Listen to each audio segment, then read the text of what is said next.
Welcome back. Amanda and I are really happy to get to chat with Dr. John Radford, joining us from Transpectives. Yeah. And you do a lot of work with family businesses and conflict capacity building work. Is that right? Yeah.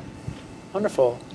So we're at the ADRBC 2018 Symposium, and I guess our question just for right now is, when you're going in to work with a family business, how do you think about the capacity they have and what they need to grow? So one of the great things about business for family is that it brings out the very best and the worst, right? The best when it's working well, it's really great. When it's not working, it's a tragedy. So part of it is often we avoid what is right in front of us, kind of the elephant in the room. And so I think a lot of the energy that I spend would be helping them do two things. One is get some hope for the future, because often, particularly if the conflict's kind of extended or is it significant to them in some form, then hope gets lost.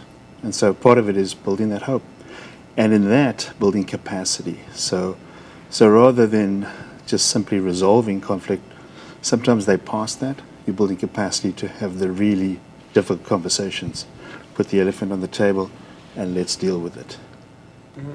So it isn't often. It's actually about enlarging sort of the viewpoint that we're going in. You know, I think compared to maybe the traditional sort of mediation stuff, where we're often taught to drill things down and narrow the focus and narrow it down into like really specific interests. Right.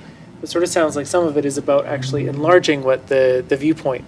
Enlarging it, and the way to it, and I will talk about it in the conference here, is part of the way to that is actually identifying a layer of conflict that often we don't think about.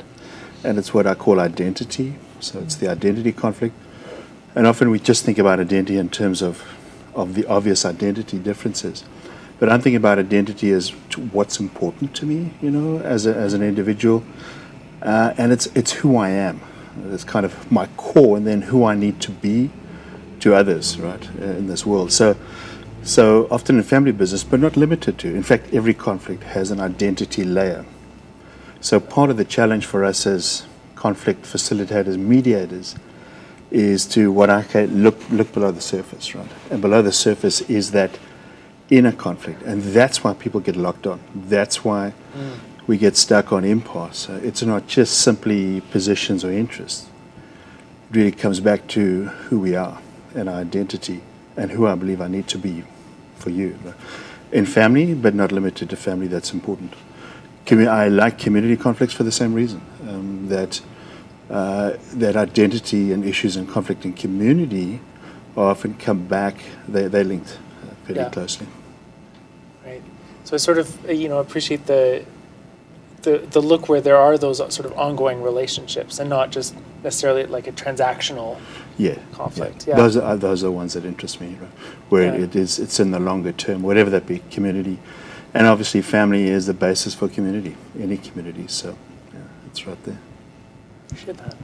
Great. Well, thank you for taking a moment out of your busy symposium day to come and sit down and chat with us. It's wonderful, and it's great to be here. Just really nice to be interacting with people who have an interest in conflict, right? And how can we do this differently, better tomorrow? It's just great. So thank you. Well, thanks so much. Thank you very much. Good. Thank you.